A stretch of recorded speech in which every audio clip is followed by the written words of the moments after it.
Bueno, es un placer otra vez estar presentes en los Ateneos de nuestra sociedad. Bueno, hoy me toca a la distancia por una cuestión física, pero bueno, ya cada vez falta menos. Eh, Voy a empezar con una pequeña introducción acerca de esta temática para el posterior plato fuerte que va a ser el caso clínico, bueno, y lo que nos va a decir Marcelo. Así que a mí siempre me toca arrancar y me gusta poner esta diapositiva, que es un trabajo de Pengo y colaboradores, que habla acerca de la incidencia de la hipertensión pulmonar tromboembólica crónica luego de una embolia pulmonar. Y fíjense que a lo largo del seguimiento, eh, la prevalencia de esta enfermedad llega a un pico máximo a los 24 meses, es decir, a los 2 años, donde el 3,8% de los pacientes habían desarrollado y cumplían los criterios de hipertensión pulmonar tromboembólica crónica. Lo interesante de este trabajo es que posterior a esos 2 años no se diagnosticaron casos nuevos. Y acá en este trabajo podemos objetivar factores de riesgo que predisponen para el CITEP, es decir, pacientes que tenían una embolia pulmonar previa, que tenían una gran defecto de perfusión, que tenían embolia pulmonar idiopática y pacientes jóvenes, eran situaciones que predisponían al desarrollo de CITEP. Con respecto a la epidemiología, sabemos que es una enfermedad grave, que tiene un 90% de mortalidad a 5 años, y si la presión arterial pulmonar media es mayor a 50 milímetros de mercurio, puede ascender un poco más. Con respecto a la incidencia, es de 2,5 a 5 casos por millón por año. Sabemos que es una enfermedad infradiagnosticada y muy probablemente la estemos tratando mal por esta razón. Es la única forma de hipertensión pulmonar potencialmente curable. Sabemos que del 25 al 40% de los pacientes no tienen antecedente de TEPA previo, y esto es algo muy importante. Y el tiempo de demora diagnóstica en promedio es aproximadamente de 14 meses, aún en centros expertos. Como factores predisponentes, ustedes ya lo saben, para el desarrollo de enfermedad tromboembólica y TEP, la presencia de derivaciones ventrículo-abdominales, la presencia de catéteres permanentes, de vías intravenosas, de marcapasos, el antecedente de esplenectomía, de cáncer o de trastornos mieloproliferativos, ni hablar las alteraciones trombofílicas, son factores predisponentes para este tipo de enfermedades. Y este trabajo es un trabajo muy interesante que Klock y colaboradores hablan del síndrome de post-embolia de pulmón.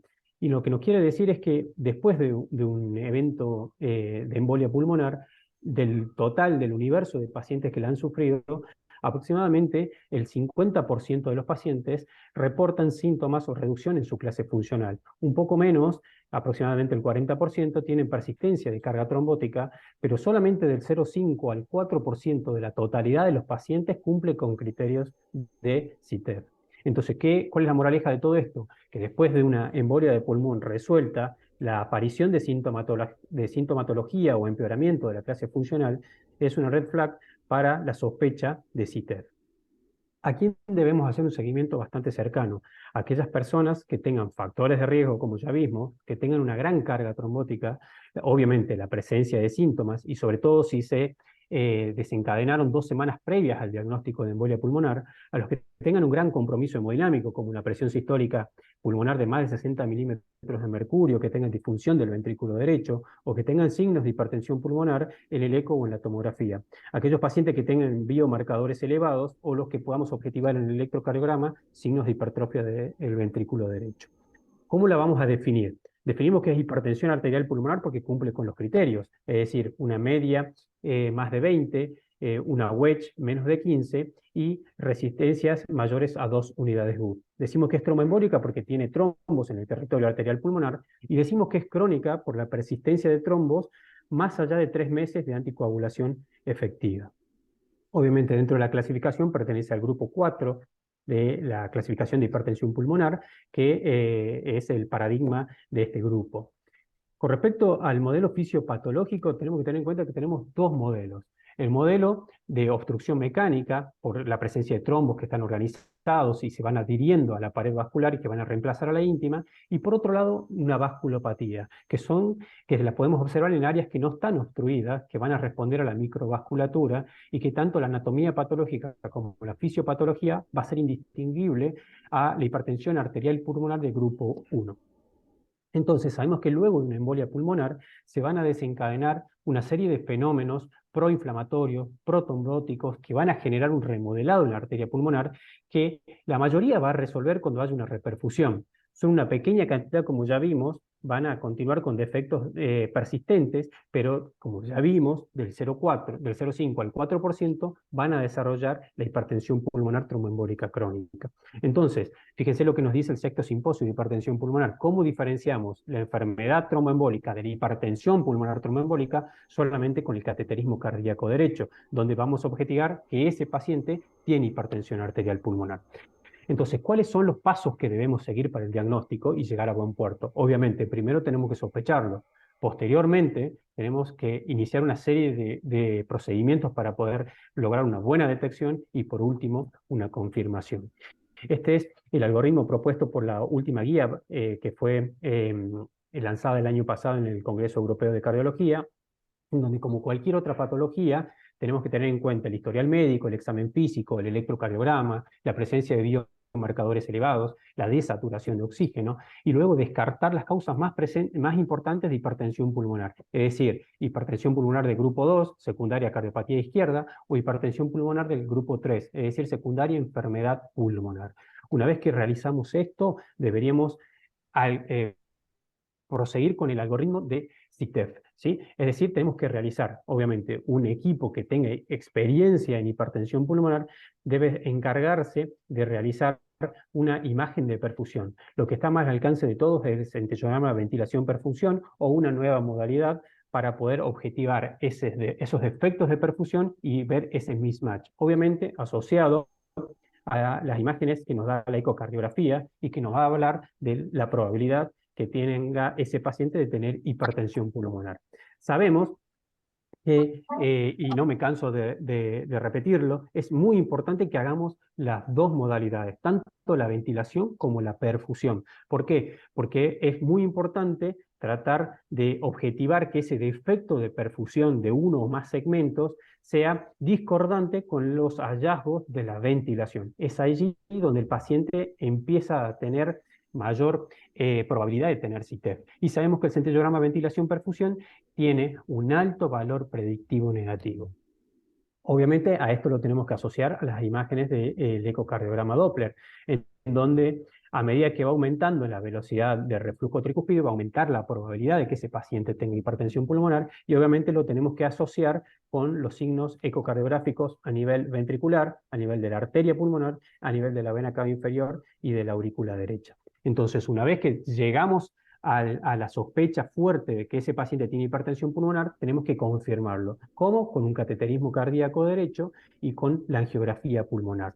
Entonces, la angiografía pulmonar es el gol estándar. Sabemos que es segura y va a guiar a la cirugía, ¿sí? Siempre tenemos que pedirle al hemodinamista que haga proyecciones frontales y lateral oblicua y obviamente que haga sustracción digital. Fíjense cómo mejora la calidad de imagen, sobre todo a nivel distal, de las posibles obstrucciones que tenga la arteria pulmonar justamente. Entonces, una vez que ya tenemos confirmado el diagnóstico de hipertensión pulmonar, debe ser evaluado en un centro con experiencia y lo que tenemos que tratar de determinar es si ese paciente es operable o no. Si ese paciente es operable, el tratamiento de elección es la tromboendarterectomía pulmonar. En caso de que no sea candidato a la cirugía o que tenga hipertensión pulmonar persistente o recurrente, la terapia médica y la balonplastia pasarán a ocupar un lugar importante en la terapéutica. Entonces, ¿cuáles son las opciones terapéuticas? Como ya dijimos, la cirugía, la balonplastia y la terapia farmacológica. Fíjense, acá lo que nos quiere mostrar esta infografía es que a medida que sea más proximal la obstrucción, es decir, las arterias principales, las lobares, las segmentarias, incluso en la parte proximal de la subsegmentaria, va a ser patrimonio casi exclusivo de la tromboendarterectomía pulmonar. A medida que nos dirigimos distalmente a la porción subsegmentaria, la balonplastia ocupa un lugar preponderante y con mucha emergencia en el último tiempo, y obviamente si el problema está en la microvasculatura, la terapia médica va a ser la opción preferida. Fíjense, este registro Aspire habla de del pronóstico de las diferentes etiologías de hipertensión arterial pulmonar, pero lo que les quiero mostrar es, fíjense cómo cambia la sobrevida en los pacientes que tienen diagnóstico de CITEF operado con aquellos que no pudieron recibir el tratamiento quirúrgico. Entonces, la tromboendarterectomía es el gol estándar, pero siempre hay que tratar de ver el riesgo-beneficio que tiene o que le podemos aportar a nuestros pacientes. Sabemos que tiene un potencial curativo y también tenemos que saber que hay condiciones que nos hablan de un alto riesgo quirúrgico, cosa que no nos contraindica la cirugía, pero lo tenemos que tener presente. Que no tengamos un antecedente de tromboembolia, de TBP o embolia pulmonar, que tengamos signos de falla cardíaca derecha, una clase funcional 4, que tengamos enfermedad concomitante cardiopulmonar o que no tenga afectación de los lóbulos inferiores, incluso aquellos pacientes que tienen resistencias extremadamente altas, nos hablan que esa hipertensión pulmonar, la responsable es la microvasculatura, por lo tanto no serían candidatos a la cirugía. Esto, bueno, no los voy a hablar demasiado porque seguramente Marcelo lo va a hablar, pero fíjense, la experiencia es muy importante y las resistencias al momento del diagnóstico van a influir tanto en la mortalidad intrahospitalaria como al año después de la cirugía. A medida que aumenta la resistencia, empeora el pronóstico. Entonces, tenemos que tratar de definir si ese paciente es operable o no. ¿En base a qué? Obviamente, en base al deseo del paciente, a ver si las lesiones son accesibles. Obviamente, en base a la experiencia del centro y a las comorbilidades que tiene el paciente. Siempre tenemos que tener en cuenta la hemodinamia que presenta el paciente y si la responsable es la vasculopatía distal. Dos palabras acerca de la balonplastia. Solamente nombrarles que ha mejorado y ha aumentado muchísimo el nivel de recomendación de la balonplastia, sobre todo en aquellos sujetos que no son candidatos a la cirugía y que tienen lesiones distales, sobre todo en segmentos subsegmentarios. Esto es algo muy interesante, que es el Registro Internacional de CITEP. Fíjense, de la totalidad de los pacientes, el 34% era no operable. Y de ese 34%, el 19% fue a balonplastia y el 15% a tratamiento médico. Y fíjense lo que les decía de la experiencia. Fíjense en Japón lo que pasa. De la totalidad de los pacientes, casi el 69% fue a balonplastia y solamente el 23% fue a tromboendarterectomía. Totalmente lo contrario que sucede en el resto del mundo.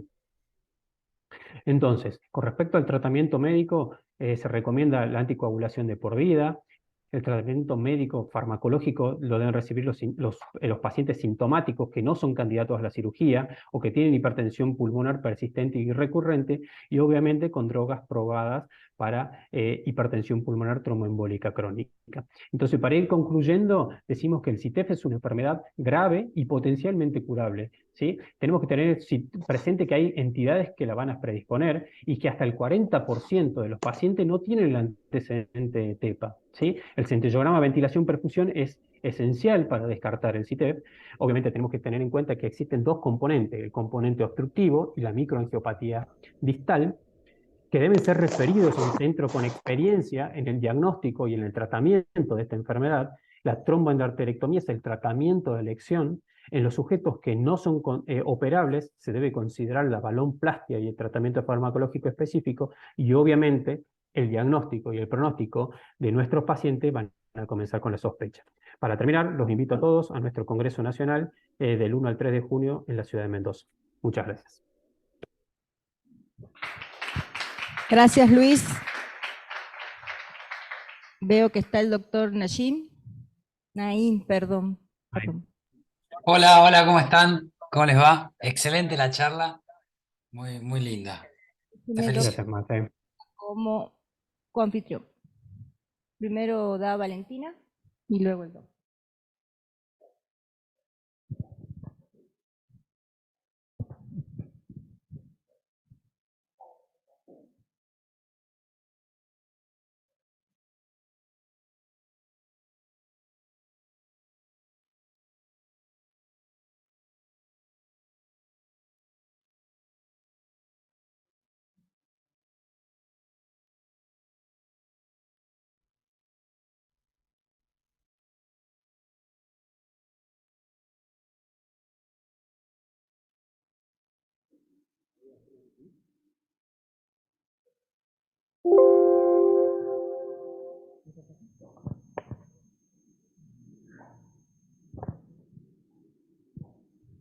Bueno, ¿qué tal? Buenas tardes. Primero, agradecerle a Marcelo Naim que tan gentilmente, cuando le pedí que que esté en el primer Ateneo de las sociedades de acá de Cardiología de Salta, no dudó en decirme que sí, así que bueno, Marcelo, bienvenido. El doctor Marcelo Naim es jefe del programa de tromboendarterectomía del Hospital de Alta Complejidad del Cruce, cirujano cardiovascular también del Hospital Británico. Y bueno, vamos a hacer un caso clínico que recientemente operó el doctor, y después el doctor nos va a hablar de la tromboendarterectomía pulmonar. Bueno, se trata de una paciente de 63 años, procedente de acá de Salta Capital. Tiene como antecedentes personales patológicos hipotiroidismo tratado con levotiroxina y un tromboembolismo de pulmón en el año 97 en el contexto de una cirugía ginecológica, aparentemente un cáncer de endometrio, curativa. En ese momento a la paciente le indican tratamiento con anticoagulación que posteriormente abandona, no tiene controles estrictos. Posteriormente, la realidad es que ella vuelve a tomar anticoagulantes, pero todo muy irregular, con muy pocos controles. Por disnea es diagnosticada con asma bronquial, usaba PAF en forma intermitente y además usaba oxígeno también para dormir.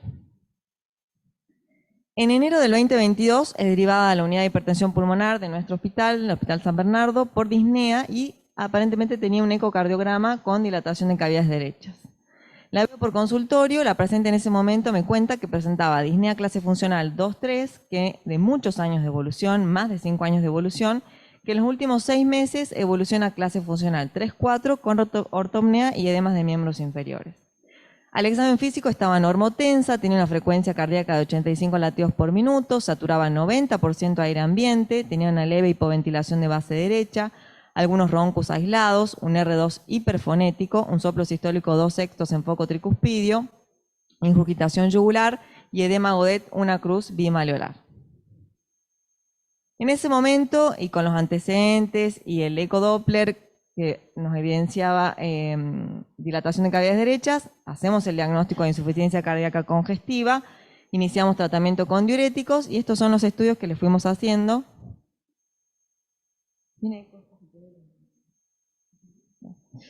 Bueno, este es el electrocardiograma, un ritmo sinusal con una frecuencia de 85 latidos por minuto. Lo que podemos observar acá es la sobrecarga de cavidades derechas, tanto de aurícula derecha como de ventrículo derecho, con un bloqueo completo de rama derecha. Esta es una placa de tórax, es una foto del sistema del hospital, nunca la puede conseguir en forma digital, pero lo que podemos ver es un arco pulmonar prominente, una arteria lobar izquierda también dilatada y algunos nódulos calcificados periliares. Este es el ecocardiograma, es el segundo ecocardiograma que le hacemos, o sea que ya venía tratada con diuréticos. Acá a nivel de un eje paraesternal largo ya podemos ver un aplanamiento sistólico del septo interventricular. Los diámetros del VI estaban conservados. Un eje corto a nivel de grandes vasos, donde podíamos ver una insuficiencia pulmonar moderada y una insuficiencia tricuspidia también que parecía moderada. Cuando medíamos tenía el tronco de arteria pulmonar dilatado que nos daba de 40 milímetros, un tiempo de aceleración pulmonar también acortado con un notch mesosistólico de 49 milisegundos. Bueno, la insuficiencia pulmonar que era moderada, lo cual nos daba una presión media de arteria pulmonar de 37 y una diastólica pulmonar de 32 milímetros de mercurio. Acá un eje corto a nivel ventrículo izquierdo, donde podemos ver mejor el aplanamiento sistólico del septo interventricular y acá calculando el índice de excentricidad de 1.6. En una apical 4 cámaras vemos claramente la dilatación de las cavidades derechas con una insuficiencia tricuspidia que parecía también moderada, con una velocidad de pico tricuspidio de 4.6 metros por segundo. Acá vemos el diámetro basal del BD, 45 milímetros, una aurícula derecha de 21 centímetros cuadrados y una leve dilatación de aurícula izquierda. Además, como parámetros de función del ventrículo derecho, estaba disfuncionante con un TAPSE de 15 milímetros, un cambio de área fraccional de 27% y una onda S tisular de 8.6, una disfunción moderada del ventrículo derecho. Y una vena cava que, a pesar de que venía tratamiento con diuréticos ya, estaba dilatada, si bien colapsaba, pero todavía seguía dilatada. La conclusión del eco es que la paciente presentaba dilatación moderada de cavidades derechas con hipoquirencia de la pared libre y función sistólica del BD deprimida, dilatación del tronco de arteria pulmonar y sus ramas, una insuficiencia tricuspidia moderada con una velocidad pico tricuspidio de 4.6, eso nos daba una presión sistólica de arteria pulmonar de 96, lo cual es una alta probabilidad. Cuando hablamos de ecocardio en hipertensión pulmonar, siempre hablamos de probabilidad, alta probabilidad de hipertensión pulmonar. Y iniciamos todo lo que es el algoritmo diagnóstico en estos pacientes. Es una tomografía de tórax. Lo que podemos ver es, si bien esto es un clip, pero en algunas zonas con tractos fibrosos subpleurales, algunas bronquiectasias. Y si bien acá no se nota bien, quizá en el clip se vea mejor, hay áreas en patrón que se llaman de mosaico, que son áreas un poco más radiolúcidas que otras, que nos hablan por ahí de diferencias en la perfusión, ¿no es cierto? Zonas, digamos, más vascularizadas que otras. Bueno, por otro lado, esto es una angiotomografía que solamente pude recuperar esta imagen, en realidad se la pidió porque lo que yo sospechaba es que la paciente tenga un aneurisma del tronco de arteria pulmonar, lo cual se terminó confirmando, como ven acá. El tronco de arteria pulmonar mide 49 milímetros en realidad por TAC.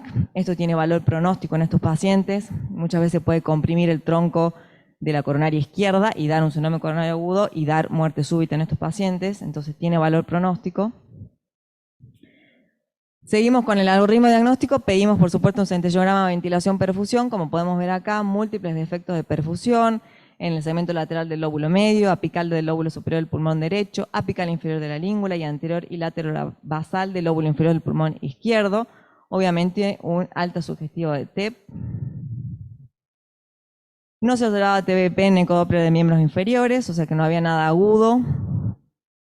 La espirometría que también le hicimos por este diagnóstico de asma, tenía una alteración ventilatoria no obstructiva, es decir, lo que antes se llamaba una restricción moderada, pero no había diagnóstico de asma. Y el laboratorio, que lo que más llamativo era el aumento del hematocrito, obviamente secundario a una hipoxemia crónica, ¿no?, del paciente, y ya la paciente tenía antecedente de hipotiroidismo, pero que venía mal controlado. Lo que es función renal, función hepática estaba normal. Un BNP, que esto también se hizo, yo a la paciente la vi en enero, como verán, en mayo recién el BNP, ella tiene una obra social, así que era un poco más complejo de ese lado, y un BNP un poquito elevado, ya venía con tratamiento de diuréticos, todo lo que es el colágenograma negativo y la serología para HIV, que también siempre la hacemos negativa.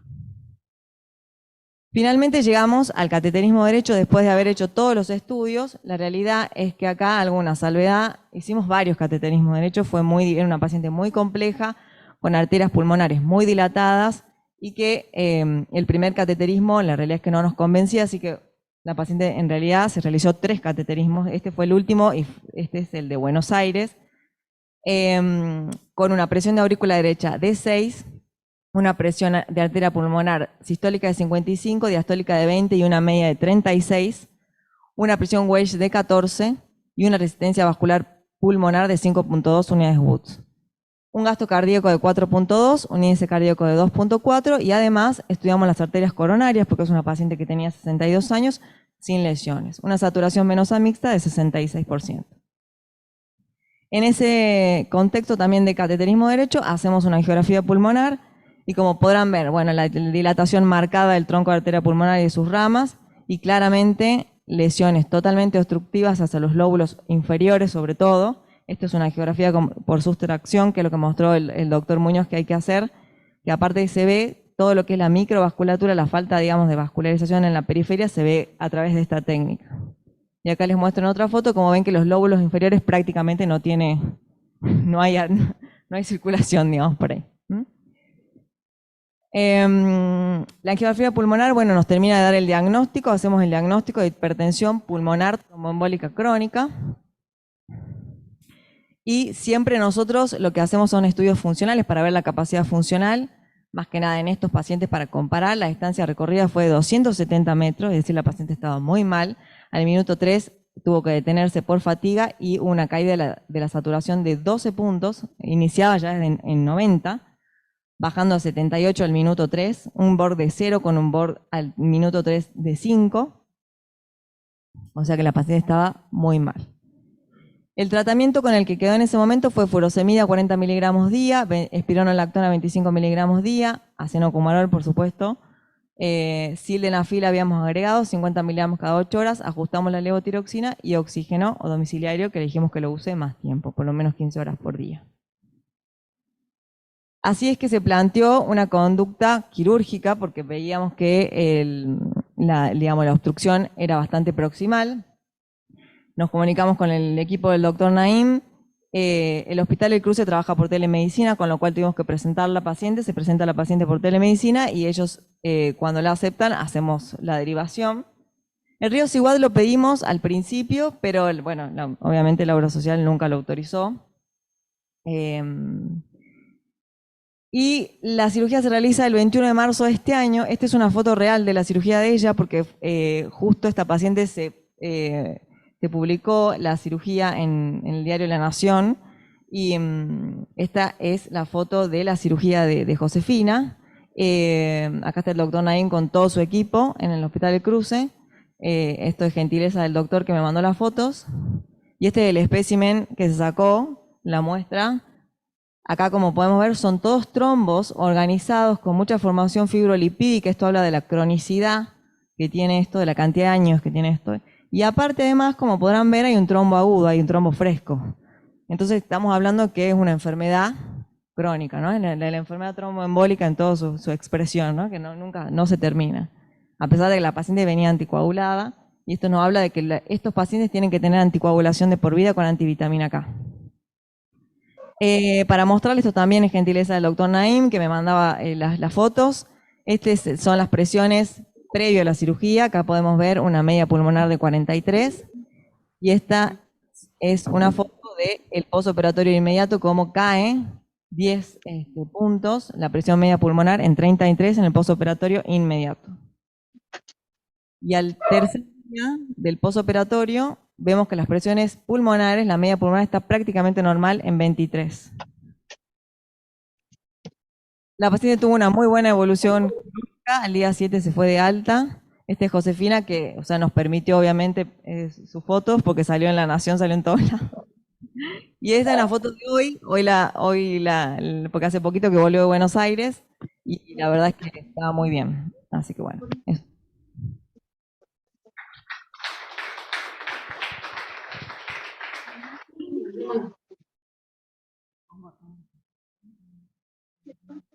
Muy bueno, Valen, muy lindo. Muy linda la charla, muy linda la presentación.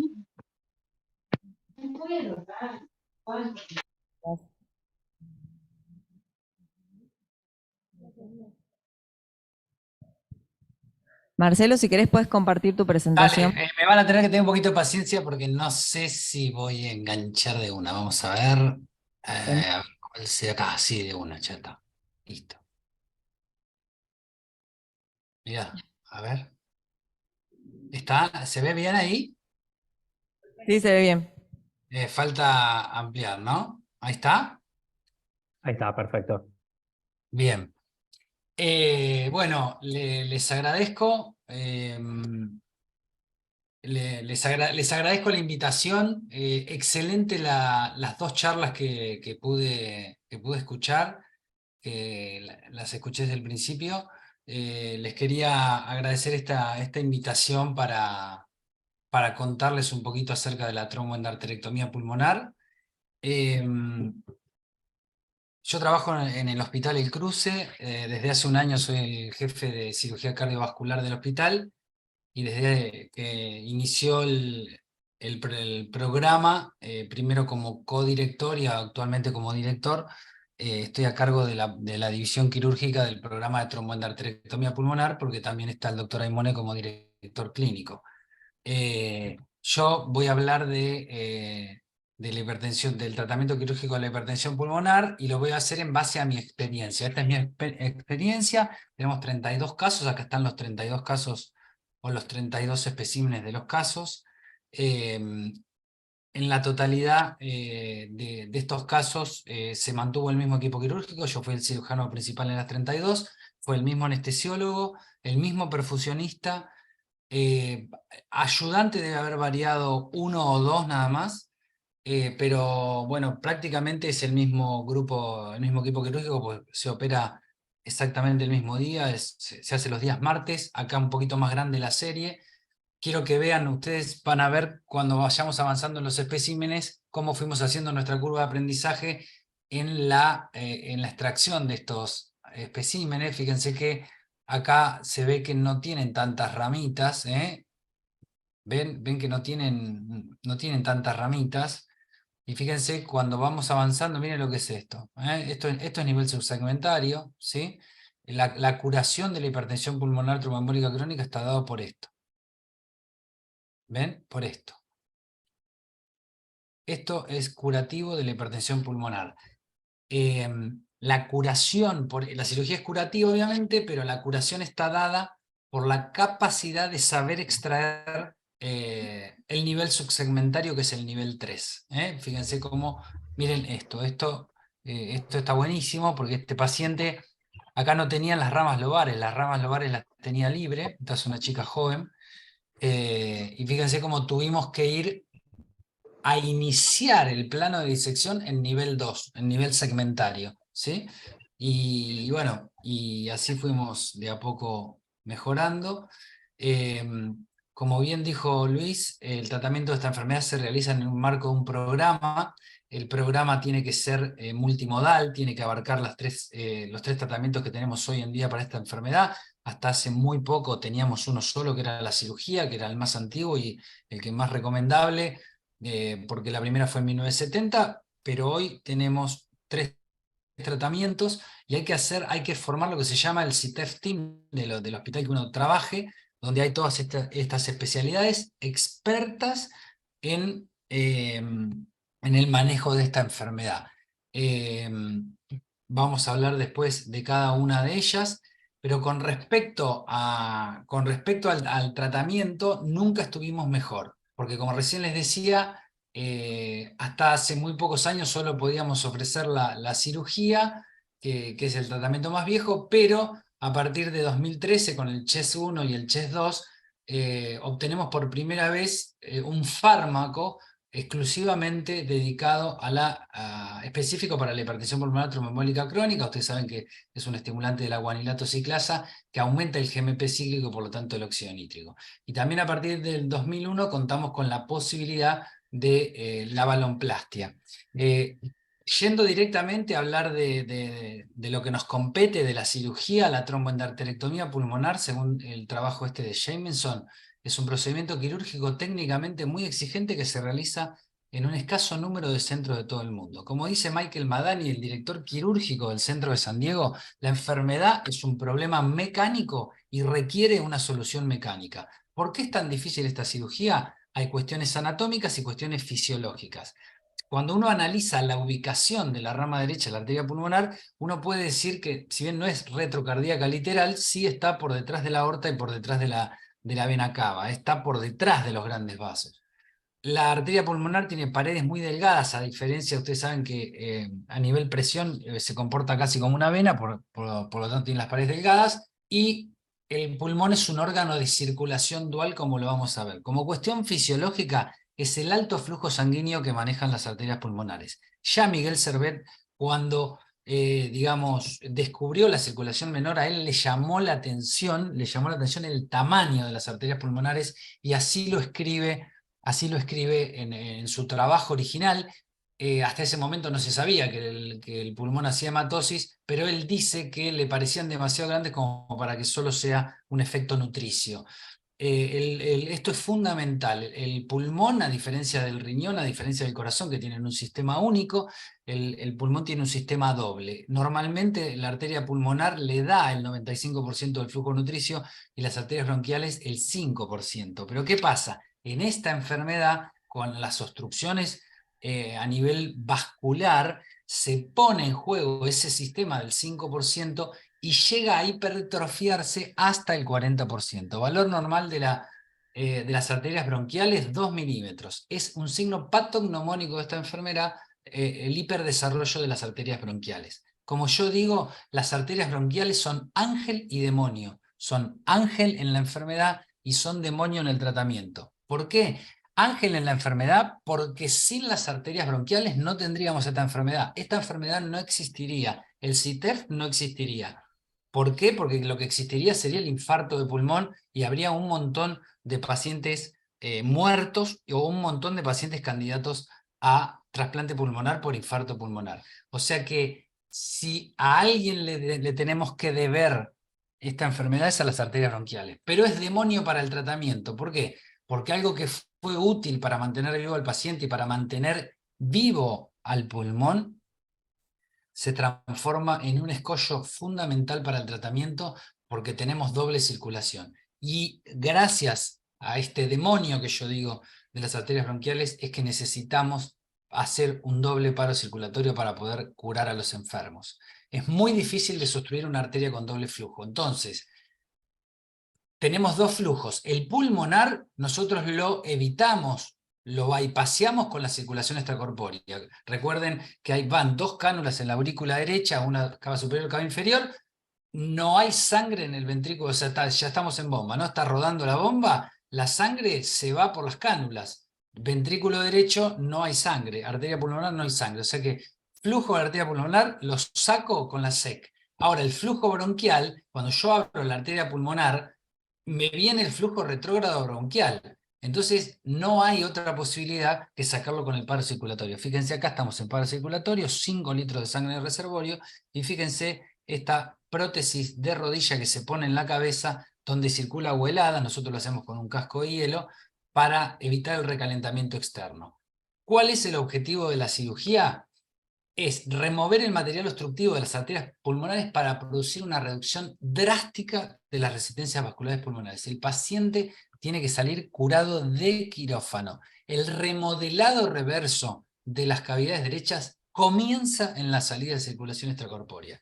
Si no está bien hecha la cirugía, tenemos un problema grave. Por eso es fundamental contar con instrumental adecuado, con la cánula de Jamieson, y encontrar el plano. Esto es lo más difícil de la cirugía. La experiencia, el resultado depende de la experiencia quirúrgica, y la experiencia quirúrgica depende de saber encontrar el plano. Esta es la número 30, Jessica. Fíjense cómo estamos accediendo a los niveles subsegmentarios.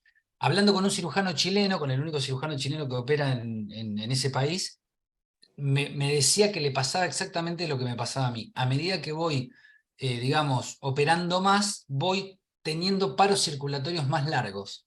¿Por qué? Porque antes por ahí salíamos asustados o decíamos, no saquemos tanto para que no haga tanto edema de reperfusión, saca poco para que no se complique. No, ahora es, quiero sacar todo, quiero hacer el clearance trombótico total de los 20 segmentos pulmonares. Y si tengo que tardar un poquito más en el paro circulatorio, digamos, se hace para que el paciente, porque el paciente tiene una sola oportunidad. Vamos a contestar estas 3 preguntas: ¿a qué paciente, cuándo y cómo? Al paciente que tenga la enfermedad y que cumpla con los criterios de operabilidad, por supuesto, ¿no? ¿Cuáles son estos criterios? Que los trombos sean accesibles, como bien explicó Luis en la primera charla. Nosotros no podemos arrancar desde nivel subsegmentario, que es el nivel 3. Nosotros, proximal se considera nivel 1 y nivel 2. Nivel 2 es el nivel segmentario.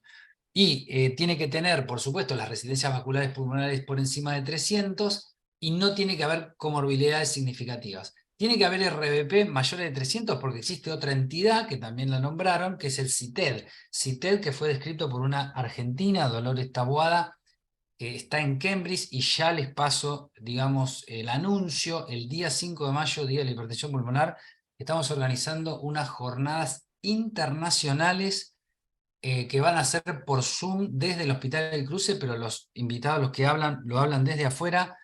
2 invitados de Inglaterra y 4 de España, no se lo pierdan. Nosotros no vamos a hablar, van a hablar, vamos a aprender de los mejores del mundo, así que no se lo pierdan. Como les decía, el CITED en algunos casos seleccionados se opera, pero hay que tener en cuenta esto de las 300 DINAs. Si tiene menos de 300 DINAs lo podemos esperar. Y por supuesto las comorbilidades significativas, obesidad mórbida. Si el paciente digamos, tiene una superficie corporal muy grande, no puedo tardar 4 horas en calentarlo y enfriarlo, 2 y 2, porque la cirugía va a durar 14 horas. Entonces, esa es una enfermedad intrínseca del pulmón, como ahora tenemos un paciente con CITEF y con fibrosis pulmonar, y está contraindicada la cirugía. Enfermedad renal también, enfermedad renal grave. Bueno, hay varias, digamos, comorbilidades que hacen que el paciente no se pueda operar. Esto también lo adelantaron. la inoperabilidad, si bien se divide entre San Diego y el resto del mundo, porque San Diego tiene una inoperabilidad muy baja, la inoperabilidad va de la mano de la experiencia quirúrgica, y nosotros la verdad que estaríamos acá, estaríamos hasta 10 centros por año. Ellos hablan de un 47% inoperable, nosotros tenemos más o menos un 30%, pero digamos que a menor cantidad de cirugías, mayor cantidad de inoperables. La selección quirúrgica se basa en el equilibrio entre lo accesible que está ese trombo y las resistencias vasculares preoperatorias. El número mágico clave es 1000. O si tenemos un paciente que tiene más de 1000, le tenemos que hacer un tratamiento previo con Riociguat, con Tepostiné, con Bosentan, etcétera, para que el paciente ingrese con resistencias por debajo de este número.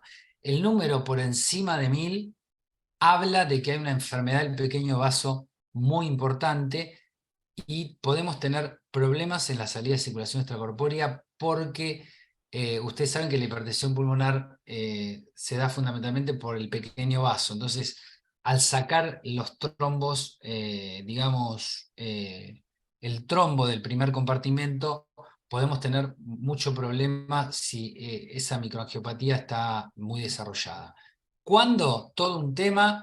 Este es el curso natural de la enfermedad, el periodo de luna de miel. Yo estoy hablando frente a expertos, así que no me voy a detener mucho en esto, pero hay un periodo de luna de miel donde la función compensatoria de la hipertrofia del ventrículo derecho hace que el paciente no tenga síntomas, se denomina periodo de luna de miel. Y si bien, digamos, los mejores resultados se obtienen durante este periodo, que el paciente no tiene síntomas, esto es relativo, porque, digamos, en nuestra experiencia, operamos el 30% en luna de miel, el 70% o el 60% están fuera de ese periodo. Y este caso se los comento rapidito. Esta es una paciente que en el año 2017 le dijimos: te tenés que operar de tromboendarterectomía pulmonar.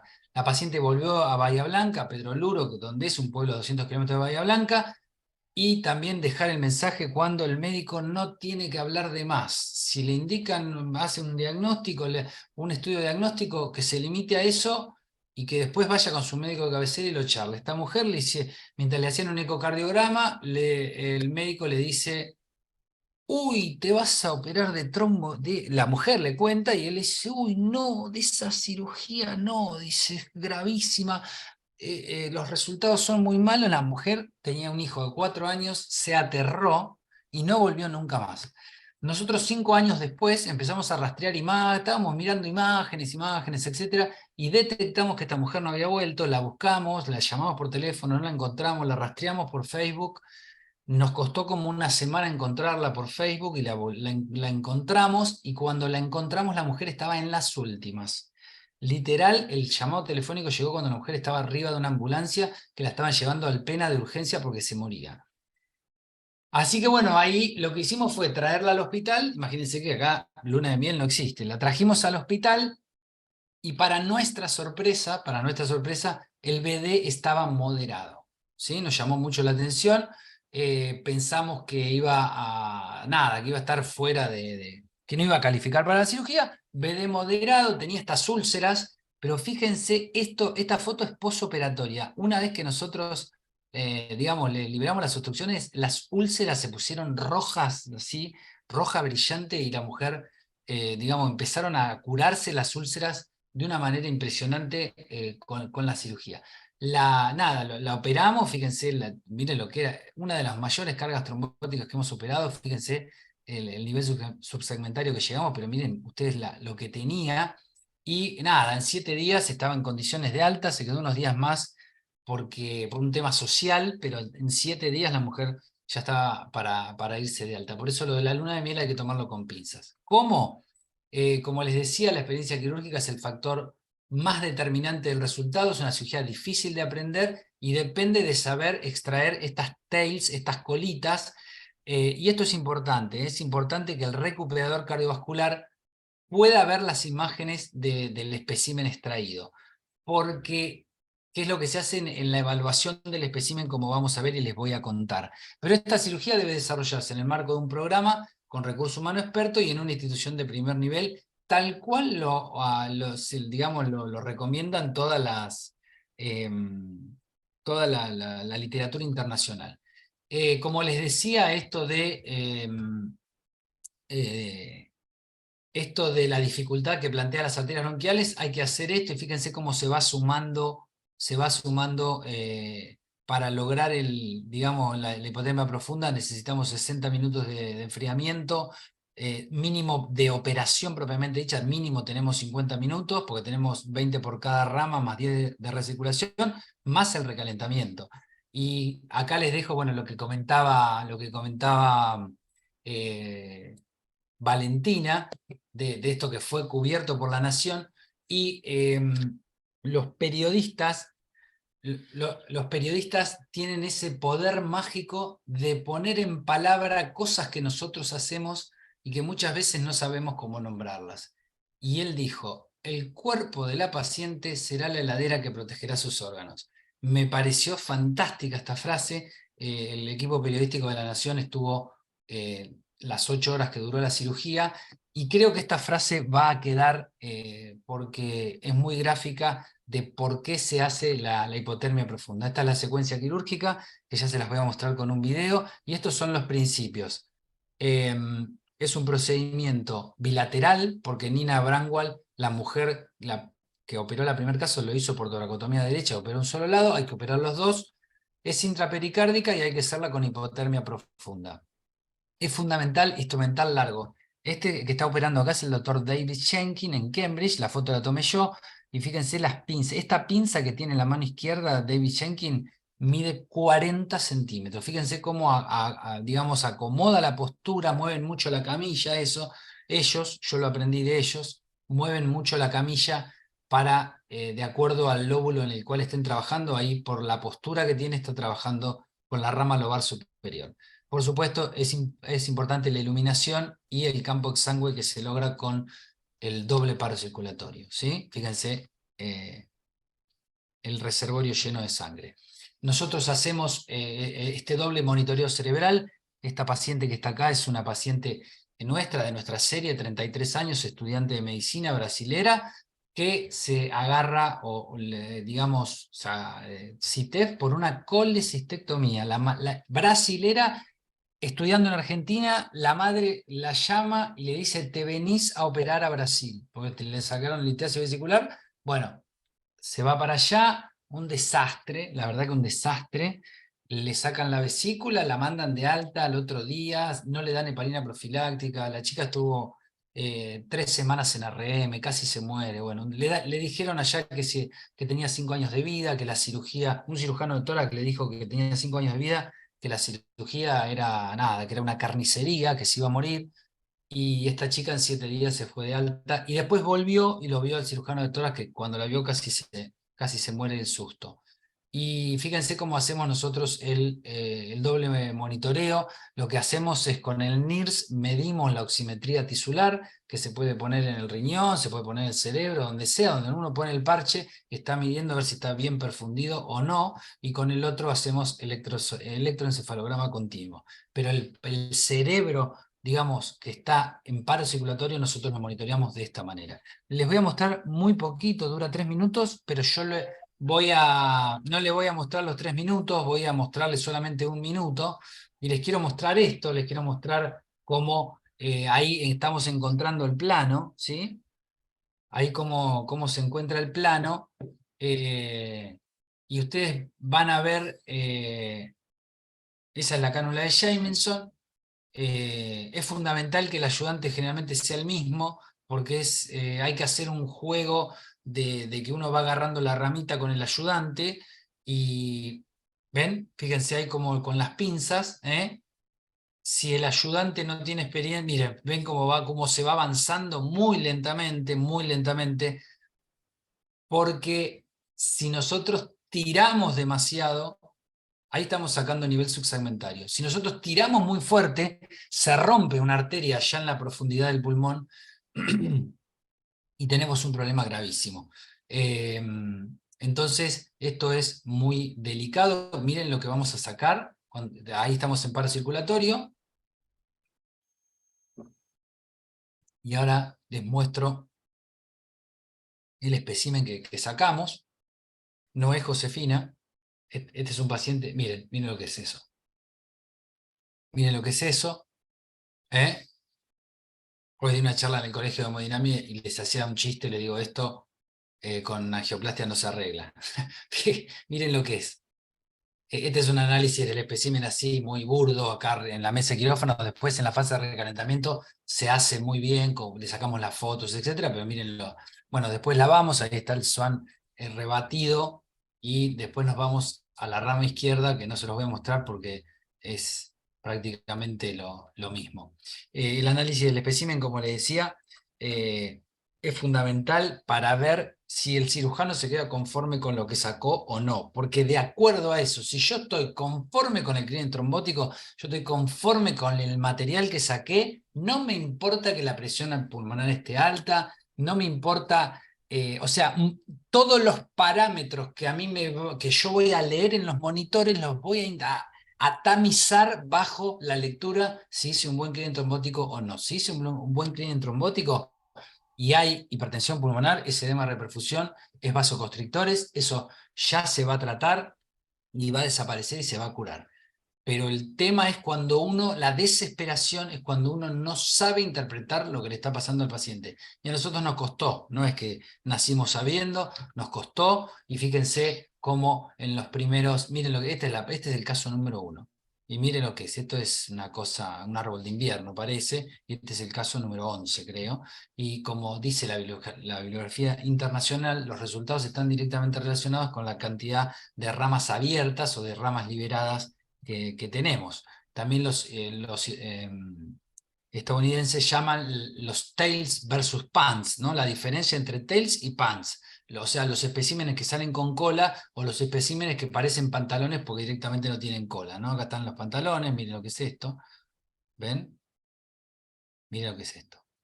Acá sí, divino, le sacamos, pero esto es nivel 1. Esto es nivel 1. No tenemos nivel 2 ni nivel 3. Ya vamos terminando la cirugía. Estos son los números de la cirugía. Es una cirugía de 10 horas, 6 horas de bomba, pero se extuban al día 1 y estamos dando de alta. El año pasado dimos de alta a los 5 pacientes al día 7. El posoperatorio es un posoperatorio complejo que también hay que saber manejarlo. Así como la cirugía está hiperprotocolizada, el posoperatorio no. La cirugía está protocolizada todo paso a paso. El posoperatorio no. El posoperatorio se maneja bastante parecido con los pilares, digamos, la restricción hídrica, la anticoagulación precoz, etcétera, pero después, cuando le saco el SWAN, cuando esto, el otro, más o menos uno va armando o tratando de armar un protocolo. Hay algunos aspectos claves, es una recuperación cardiovascular totalmente diferente a la tradicional, hay que mantener un volumen minuto bajo, distinto a cualquier válvula aórtica, bypass, etcétera. ¿Por qué? Para que no hagan edema.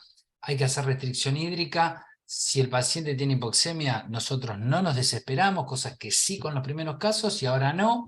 Ahora hacemos que la patología juegue a nuestro favor. Si el paciente ingresa a quirófanos respirando aire ambiente a 78%, no me voy a desesperar si en el posoperatorio está con 85 o con 83, porque ese paciente está habituado y se banca esa situación.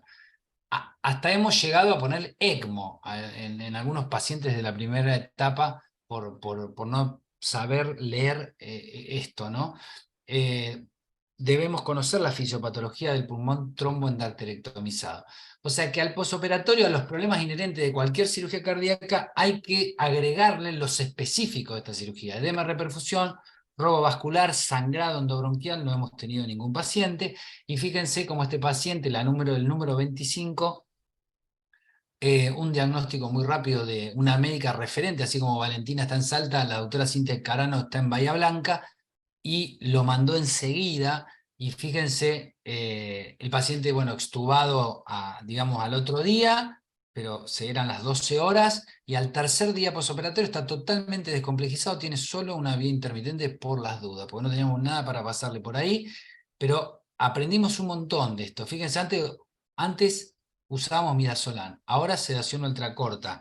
Antes los dejábamos dormidos 2 días. Nosotros operamos los martes y los tubábamos los viernes para que el cerebro repose. Una cosa que, digamos, nada, una cosa nuestra. ¿no? Y nada, y hoy los extubamos, estuve en España en noviembre y los extuban el mismo día. No me gusta porque me parece demasiado extubarlo el mismo día, no le veo mucha ventaja y preferimos dejarlo dormido toda la noche. La anticoagulación precoz es importante, fíjese este paciente, ¿no? 50 de paro circulatorio y 6 horas de SEC. Antes la anticoagulación la hacíamos, si el paciente salía a las 6 de la tarde, lo poníamos a la 1 de la mañana. Tampoco lo hacemos más, no nos desesperamos por eso, lo anticoagulamos a la noche del otro día, a la noche del día 1. ¿Por qué es importante diagnosticar esta enfermedad? Ya lo nombró Luis, el registro ASPIRE. Fíjense, solo el 35% de los pacientes está vivo a 10 años, y fíjense cómo se benefician de los pacientes que están operados, 80% de sobrevida a los 10 años, y por qué, digamos, esto es por qué la historia es muy, digamos, ¿por qué es importante detectarla? Porque la historia natural es mala y porque se puede curar con una cirugía. Fíjense, esta es Micaela, primer caso de la serie, y fíjense en un control del año pasado, lo bien que está. Esta fue la primera paciente que se operó en un hospital público en la Argentina, y estos son los pacientes de nuestra serie. Ahí está Valentina con la primer paciente que mandó. Esta paciente tiene 20 años, este es el paciente del video, 40 años, lo mandaban al psiquiatra porque por ataques de pánico, decía que tenía ataques de pánico, no podía ser que un hombre con muy buen físico de 40 años no pueda respirar. Pedían placa de tórax, la placa de tórax no se ve nada, nada, no detectaban nada, y el hombre decía que no podía caminar una cuadra y lo mandaron al psiquiatra. Estos son los 5 pacientes operados del año pasado. Esta es la chica brasilera que les comenté, que vieron ahí con el monitoreo cerebral. Esta es la paciente que buscamos por Facebook, y este es un paciente de una prepaga muy conocida que me invitaron a operarla ahí al centro y preferí que lo manden al Hospital El Cruce, 23 años, también alta al 7º día. Estos son los pacientes operados de esta serie, de este año. Jessica es el número 30. Este paciente, Alberto, es el paciente número 31 y es el primer paciente médico de nuestra serie. Es un paciente de Tucumán, médico, de 70 años. Es médico y es el más añoso de la serie. Nos eligió a nosotros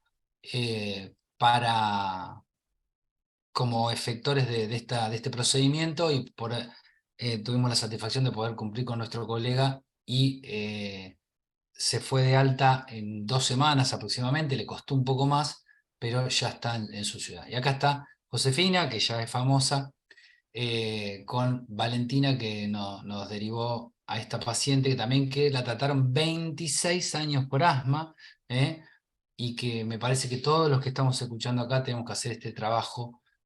Por ahí nosotros somos expertos, y me imagino que el auditorio también, etcétera. Tenemos que hacer este trabajo de difusión, tanto de que la cirugía, digamos, yo estoy en una cruzada, en una campaña para difundir la enfermedad, y esto hay que transmitirlo, y también para demoler la mala fama o la mala prensa de la cirugía.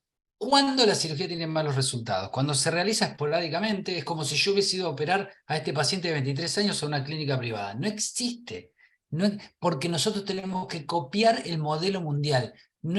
Córdoba no tiene que tener un caso, Formosa no. Hay que concentrar. Veamos lo que pasa en el mundo. Veamos lo que pasa en el mundo.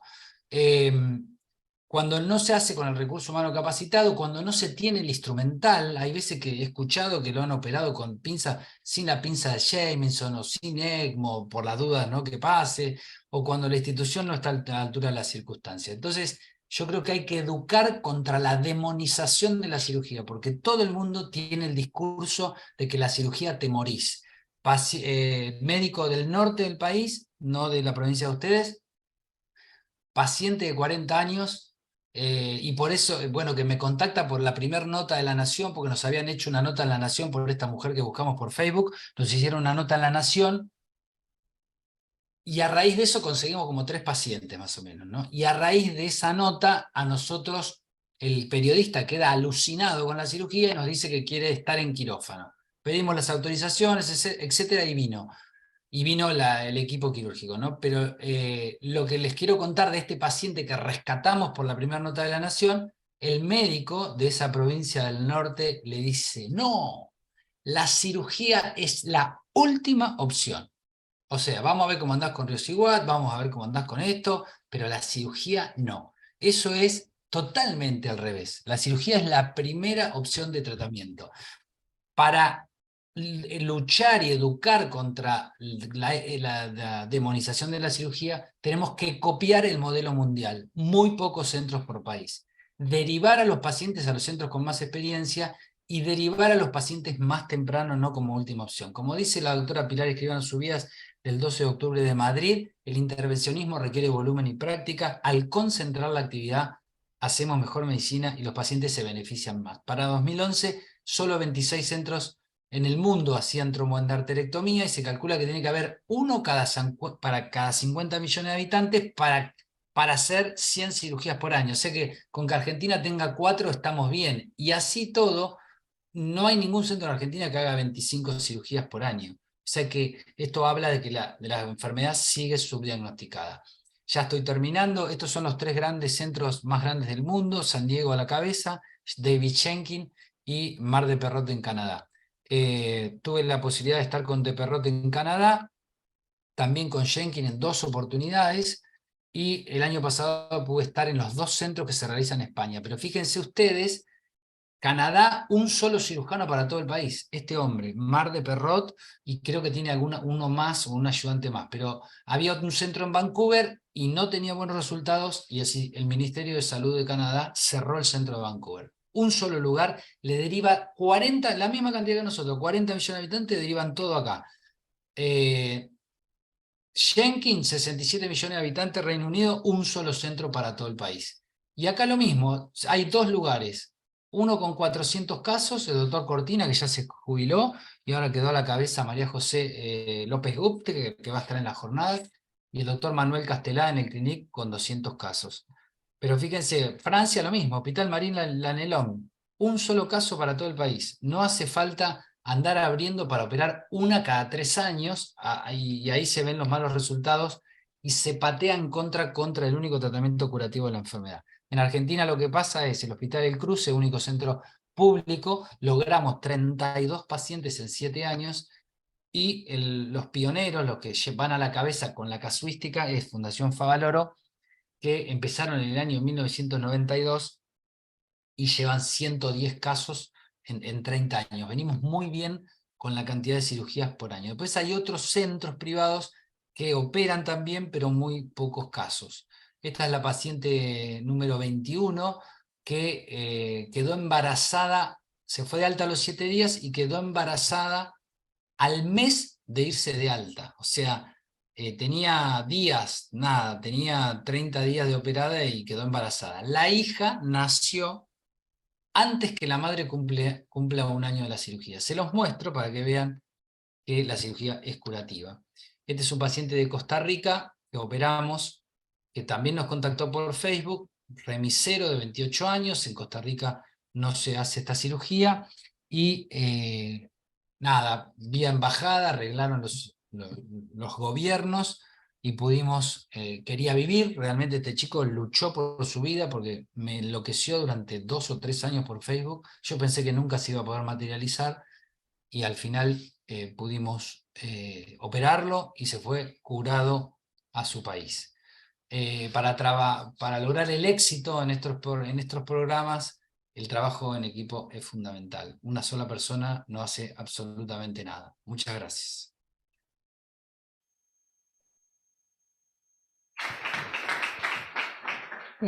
Muchas gracias, doctor Marcelo. Soy Alejandra, la moderadora del Ateneo. Hola. ¿Cómo le Hola. va? No sé, acá estoy, no sé dónde estoy. Sí, ¿cómo estás? Muy bien. Le queríamos agradecer por mostrar toda su experiencia. Ya sabemos, empezaremos refiriéndola a Valentina y ahí Valentina hará el contacto. Así que muchísimas gracias. En el auditorio, ¿alguien que tenga alguna pregunta? Fue muy claro, doctor. muchas gracias, me alegro que les haya gustado. En el chat del Zoom, Ahí estaba preguntando Ricardo. Hola Ricardo, ¿cómo estás? Un gusto saludarte. ¿Cómo Hola estás? Marcelo, ¿cómo estás? Tanto tiempo, ¿cómo Un andás? gusto. Bien, bien, muy bien, un gusto Bien, verte. el doctor bueno, está relajado. aquí estoy en otro lugar, perdón.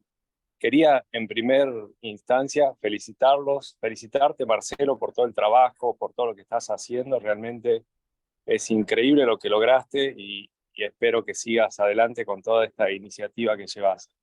Después a los chicos de Salta, Luis, brillante la presentación.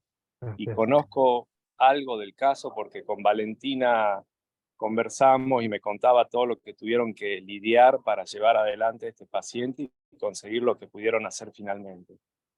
Y después un par de conceptos y al último una pregunta. El concepto es que ya desde hace un tiempo se sabe que todas las enfermedades, los que hacen embolia de pulmón, no todos terminan en hipertensión. Entonces, y se sabe que ese grupo, que es más del 70%, no parece ser tan benigno como se creía. Entonces es fundamental, y es parte de lo que nos dicen las últimas guías, es fundamental hablar de enfermedad tromboembólica crónica y no de hipertensión tromboembólica crónica. Eso es como un primer concepto a tener en cuenta. Y después una consulta que me gustaría la opinión de todos, de los tres, Luis, Vale y también de Marcelo, que comentó así al pasar el tratamiento específico que es riociguat. ¿Qué opinan? Porque sabemos que los inhibidores fosfodiesterasa no anduvieron y no se pueden asociar con este fármaco de la terapia doble en este grupo de pacientes, obviamente que no lo podemos derivar a Marcelo para que lo opere, la terapia doble con agonista de receptor endotelina o directamente con teprostinil. Eso es una de las preguntas. Y después específicamente a Marcelo, si ellos tienen o hacen una valoración en esto, como sabemos, todo esto que van a parada circulatoria, tienen o sufren en alguna medida algún daño neurológico. Si tienen evaluado en estos 32 pacientes algo en relación a eso. Así que bueno, eso eran las cosas que quería aportar y bueno, nuevamente felicitarlo a los tres. Muchas gracias. Lo dejamos primero a Marcelo, después lo charlamos al resto. No, no, ya hable usted. La primera pregunta fue para Riociguat. Yo lo que contesto muy poquito de Riociguat. Les cambia mucho la sintomatología de los pacientes. Y en un momento hubo una controversia que decían que Riociguat había que suspenderlo antes de la cirugía, que hacía el trombo frágil, etcétera, etcétera. No hay nada publicado. Se estaba haciendo un estudio, el PA Bridging, que se suspendió por la pandemia, pero hablando con Schenkin, él me decía que no pasa nada con el tema del trombo, y yo la experiencia que tengo es que el trombo se despega más fácil. Ah, eso te quería preguntar yo, porque hay como una, no sé si es un mito o no, que te dicen, no, a los cirujanos no les gusta que vaya con riociguat a la cirugía. No, mira, nosotros lo suspendíamos un mes antes, pero porque era una cuestión oral de nada, que se corría esa, digamos, esa recomendación. Pero lo que sí, ahora lo suspendemos una semana antes, una cosa así, pero no. La verdad que lo que nosotros vemos es que, qué sé yo, capaz que un paciente con ríos igual, abrimos la arteria pulmonar y en 4 minutos sacamos el espécimen. Se despegan muy fácil las ramas. Sí, Bien. el año pasado se publicó un estudio con Riociguat, pero sobre todo valorando con balonplastia. Y fueron dos ramas y vieron que, bueno, después posteriormente al seguimiento básico, que fueron 6 meses, se entrecruzaron las estrategias de Riociguat con balonplastia. Y al final del seguimiento, que fue de un año, vieron que los pacientes que habían recibido primero Riociguat y después recibieron Sí. balonplastia, tuvieron el mismo resultado, pero muchísimo menos efectos colaterales que habían recibido previamente los pacientes que habían hecho solamente la terapia con balonplastia. Así que Efectos colaterales tipo edema reperfusión, ponele. exactamente. Sí. Eso lo publicaron el año pasado. Y este año se publicó un estudio con Selexipac, en este tipo de pacientes que ya venían, algunos con doble terapia, con ERA y con Riociguat, y vieron que disminuían en endpoint, no mortalidad, pero sí capacidad funcional, y caían drásticamente las resistencias. Eso haciendo referencia al tratamiento médico, ¿no? Sin duda, el tratamiento de elección, siempre y cuando sea proximal y siempre tenga características de operabilidad, como vos lo dijiste, el tratamiento de elección es la tromboendarterectomía pulmonar, y tener en cuenta, obviamente, la experiencia del centro como la que tienen ustedes. Muchas gracias. Valen, ¿vas a contestar algo vos del tratamiento médico? No, bueno, que hay, hoy en día, si bien la única droga que está en la guía es el Riociguat, se está estudiando mucho el teprostinil y Sí, martán también, pero la realidad es que hoy en día nosotros todavía no lo usamos. ajá, Solamente la única droga que usamos es Riociguat. Y bueno, por una cuestión obviamente de accesibilidad y de costos, el sildenafil, el primero que, o sea, cuando tenemos un paciente con este diagnóstico, Autorizan. sildenafil como primera droga hasta, obviamente, hasta ver si autorizan o no el Riociguat, pero no siempre nos pasan, ¿cierto? Lo mismo con los pacientes con que quedan post-endarterectomía con hipertensión pulmonar residual, tienen indicación de Riociguat, ¿no? Y eso, estos pacientes, si bien la cirugía es curativa, hay un mínimo porcentaje de estos pacientes que pueden quedar con hipertensión pulmonar residual y hay que controlarlos y hacer un cateterismo por lo menos al año sí, de... hasta el 30% más o menos de los pacientes por PEA quedan con residual. Lo que se ve es que esa hipertensión pulmonar residual que les queda no los limita para nada. Es extremadamente benigno. Ya al haber sacado el espécimen y todo, esa hipertensión pulmonar residual es benigna y no los compromete, pero bueno, está bien que se trate, por supuesto. Con respecto al tema del daño neurológico, nosotros en los 32 pacientes no tuvimos ningún daño neurológico, no registramos tal cual como se registra en la literatura. El daño neurológico es bajísimo.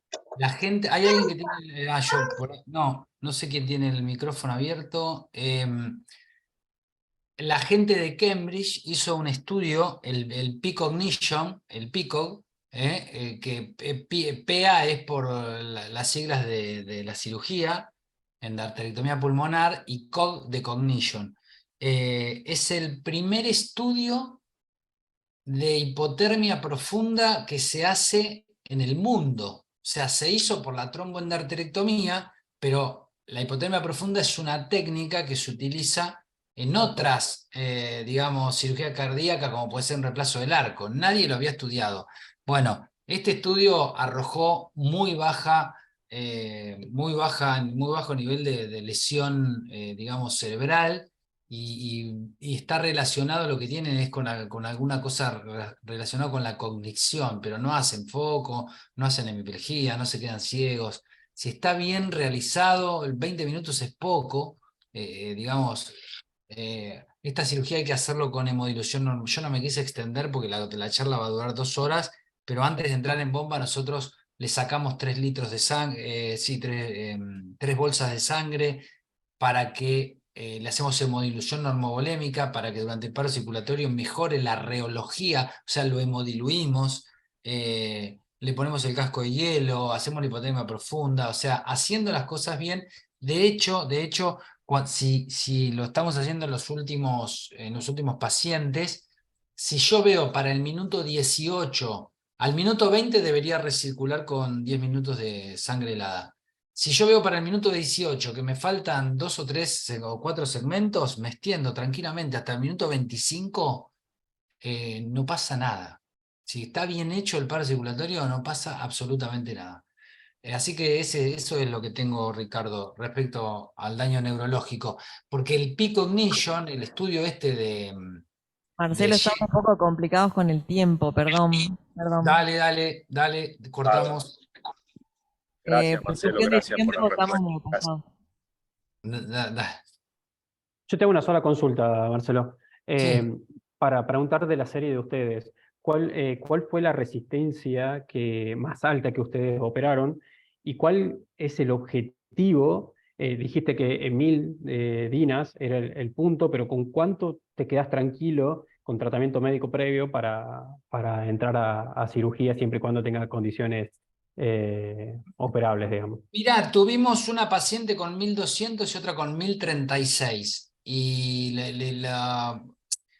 es una cirugía programada. No hay que enloquecerse de ponerle medicación y operarla a la semana. Hay que levantar el pie del acelerador digamos, y tratarla digamos, y prepararla bien para la cirugía. Tenemos 2 pacientes que tenían muchas, también resistencias muy altas y tenían un mioma uterino, 2 pacientes y los operamos antes del mioma y después los llevamos a acoso.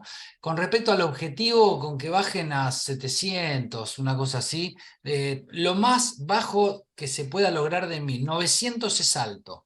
900 es alto, pero si hay que operarla con 800, lo operamos. Ok, perfecto. Bueno, damos por finalizado el Ateneo. Marcelo, muchísimas gracias por tu participación. Estuvo espectacular la clase y bueno, la verdad que siempre predispuesto para todo. Luis, también felicidades por la presentación. Y bueno, damos por finalizado. Gracias, igualmente. Dale, vale, muchas gracias por la invitación. Gracias. Gracias, Marce.